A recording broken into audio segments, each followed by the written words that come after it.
కాక వెంకటస్వామి మూడో తరమైన గడ్డం వంశీని భారీ మెజార్టీతో గెలిపించాలని రామగుండం ఎమ్మెల్యే రాజ్ ఠాకూర్ మక్కన్ సింగ్ చెన్నూరు నియోజకవర్గం శాసనసభ్యుడు వివేక్ వెంకటస్వామి కోరారు.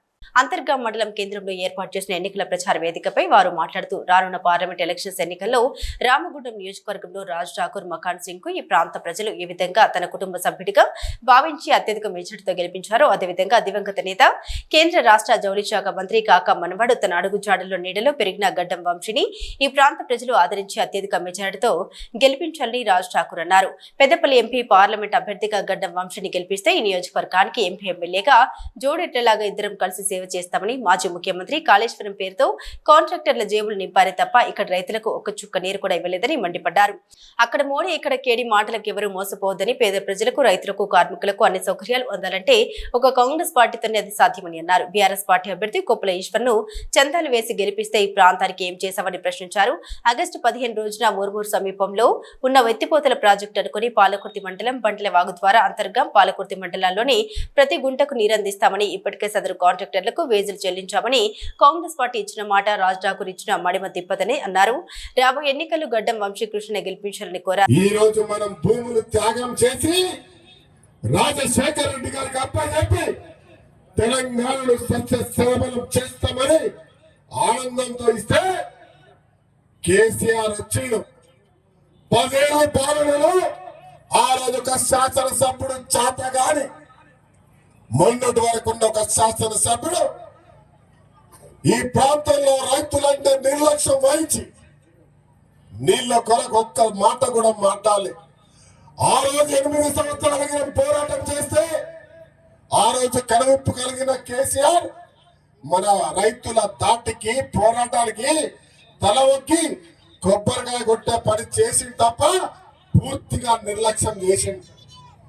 ఈయన మనకు నీళ్ళు ఇవ్వలేదు కానీ మేడిగడ్డ అని చెప్పి 2 లక్షల కోట్లు దోపిడీ చేసి మనకు సంబంధించిన నీళ్లు ఆయన సిద్దిపేటకు,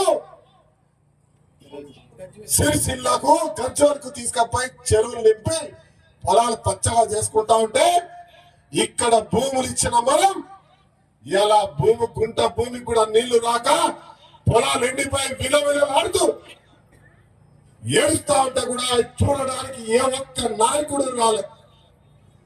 ఈ రోజు వస్తా ఉన్నాడు మళ్ళా. మొన్నటిసారి అది గమనించిన మీరు కేసీఆర్ ని పాతగా పెట్టాలి.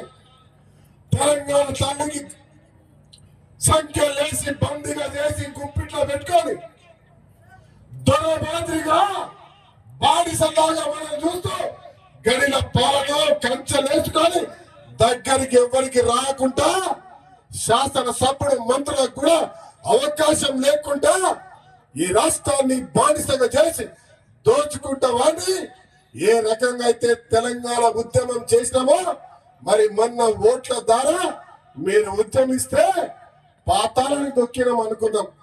కానీ 6 ఫీట్లు మాత్రమే పోయిరు, బుద్ధి రాలే. ఓడగొట్టినా బుద్ధి రాలే. ఫామ్ హౌస్ లో పోయి తాగుతూ కూర్చుంటూ మొన్న బీజేపీతో కలిసి అక్కడ కేంద్రం ఇక్కడ అందరూ మన రైతు చట్టాలను, కార్మిక చట్టాలను, మన వ్యవస్థను, ఈ దేశాన్ని అమ్మడానికి ప్రయత్నం చేస్తున్న బీజేపీతో కలిసి దోపిడీ చేస్తే అక్కడ కూడా మరి వాళ్ళ బిడ్డ చేసిన కథకి ఇలా కూతురేమో జైల్లో కూర్చుంటే మళ్ళా వెళ్ళింది. ఇప్పుడు ఎందుకు వెళ్ళినాయా అంటే పోటీ చేయడానికి కాదు. ప్రతి కాంగ్రెస్ పార్టీకి జనమంతా చేచలు కొడతా ఉన్నారు, ప్రజలు నమ్ముతా ఉన్నారు. మోడీ రాష్ట్రంలో, దేశంలో ఉన్న మన సంస్థలంతా అమ్మే ప్రయత్నం చేస్తా ఉన్నాడు. బాబా సాహెబ్ రాసిన అంబేద్కర్ ఏదైతే మన చట్టం ఉందో ఆ చట్టాన్ని తీసేయాలని చూస్తున్న బీజేపీ ఇక్కడ పేదవాడికి ఓటు హక్కు లేకుండా ఇలా ప్రతి ఒక్క దేశంలో మత కల్లాలు సృష్టించి ఈ దేశాన్ని తాకట్టు పెట్టాలని చూస్తున్న మోడీకి మద్దతుగా ఒకవేళ కాంగ్రెస్ గెలుస్తుందేమో నా బిడ్డకు బేలియండి, ప్రతి జాగానికి వెళ్ళి నేను పోటీ చేస్తా అని చెప్పి అలా మన ముందానికి అబద్ధపు ఆరోపణతో వస్తా ఉన్నాడు. చేనేత వరకు ఈ ప్రాజెక్టు కేవలం 33,000 కోట్లతో పూర్తి చేస్తే తెలంగాణ ప్రాంతం సస్యశ్యామలం అవుతుందని చెప్పి అప్పుడు ప్రాణహిత చేవల్ల ప్రాజెక్టు శాంక్షన్ చేయించారు రాజశేఖర రెడ్డి గారి టైంలో. 11,000 కోట్ల రూపాయలు ఆల్రెడీ ఖర్చు పెట్టుకున్నారు. అంటే కేవలము తెలంగాణ వచ్చిన తర్వాత 23,000 కోట్ల రూపాయలు ఖర్చు పెడితే మనకు ఆ ప్రాజెక్ట్ పూర్తిగా అయ్యి మనకు అందరికి నీళ్ళు వచ్చాయి. కానీ ఈ తుగ్లక్ ముఖ్యమంత్రి ఆ రోజులలో కేసీఆర్ కేవలం కమిషన్లు దోచుకొని అవినీతిలో మునిగిపోయిన ముఖ్యమంత్రి కేసీఆర్ ఆ రోజులలో ఆ ప్రాజెక్ట్ ని ప్రాణహిత నుంచి తీసుకెళ్లి కాళేశ్వరంలో కట్టడం జరిగింది. మీరు చూస్తున్నారు 1,00,000 కోట్ల రూపాయలు. అంటే ఆ 1,00,000 కోట్ల రూపాయలు ఎవరి పైసలు? అవి మన పైసలు. మనకు ఆ 1,00,000 కోట్ల రూపాయలతోని మీ అందరికి డబుల్ బెడ్రూమ్ ఇల్లు ఆ రోజులలో 10 సంవత్సరాలు మీకు మాట ఇచ్చిన సంగతి మీ అందరు తెలుస్తుంది. అవునా కదా? డబుల్ బెడ్రూమ్ ఇల్లు కట్టిస్తా ఉన్నాడా? కట్టించిండమ్మా? ఎవరికన్నా జర చేతులతో చెప్పండి, కట్టించిండ్రా? కట్టేయలేదు. కానీ ఈ మిగులు బడ్జెట్ 70,000 కోట్ల రూపాయలు ఎక్కువ ఉండే మన దగ్గర తెలంగాణ వచ్చినప్పుడు. కానీ ఆ 70,000 కోట్ల రూపాయలు మింగిండు. మళ్ళా 7 కోట్ల రూపాయలు 7 లక్షల కోట్ల రూపాయలు అప్పు చేసి ఈ రాష్ట్రాన్ని అప్పుల రాష్ట్రం చేసిన సంగతి మీకు తెలుసు. కాంగ్రెస్ పార్టీ ఎంపీ అభ్యర్థి గడ్డం వంశీకృష్ణ మాట్లాడుతూ గత 70 సంవత్సరాలుగా పార్లమెంట్ నియోజకవర్గంలో కేంద్ర మంత్రిగా, కార్మిక శాఖ మంత్రిగా, జౌళి శాఖ మంత్రిగా, సిడబ్ల్యూసీ మెంబర్ గా ఎన్నో అతిరథ హోదాలు అనుభవించిన తాత నీడలో అతని అడుగుజాడలో పురుడు పోసుకున్న వ్యక్తిగా ఈ ప్రాంత ప్రజలకు సేవ చేయాలనే సదుద్దేశంతో వచ్చిన కాకా కుటుంబ వారసుడిగా నన్ను అందరూ ఆదరాభిమానులతో ఆదరించి అత్యధిక మెజారిటీతో ఈ పార్లమెంట్ ఎన్నికల్లో నన్ను గెలిపించాలని కోరారు. గుర్తు చేసుకోవడం చాలా అవసరం. ఎందుకంటే పెద్దపల్లి ప్రాంతంతో వారికి ఒక 70 సంవత్సరాల అనుబంధం ఉన్నది. మీ అందరికీ తెలుసు. అప్పుడు తొలి ఉద్యమంలో కూడా తెలంగాణ వస్తే మన బతుకులు మారిపోతాయి, మన పిల్లల జీవితం మారిపోతాయి అని చెప్పి నమ్మిన వ్యక్తుల్లో మొదటి వ్యక్తి మన కాకా వెంకటస్వామి గారు అని మీ అందరికి తెలుసు.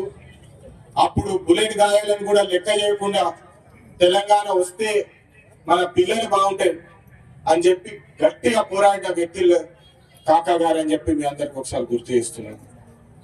తెలంగాణ వచ్చిన తర్వాతనే, తెలంగాణ సాధించుకున్న తర్వాతనే నేను కన్ను మూస్తాను కంకణం కట్టుకొని మరి తెలంగాణ సాధించుకున్నాము. కానీ ఈ 10 సంవత్సరాల తర్వాత మన తెలంగాణ చూస్తే ఒక కన్నీటి తెలంగాణ తయారైంది.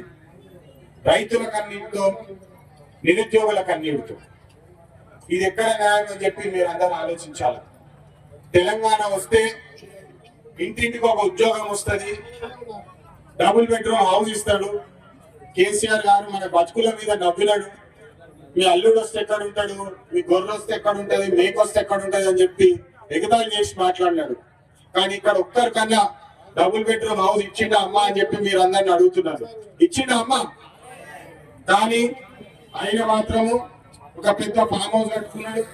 ఆయన కొడుకు 2 ఫామ్ హౌస్లు కట్టుకున్నాడు. ఆయన కూతురు 3 ఫామ్ హౌస్లు కట్టుకున్నాయి.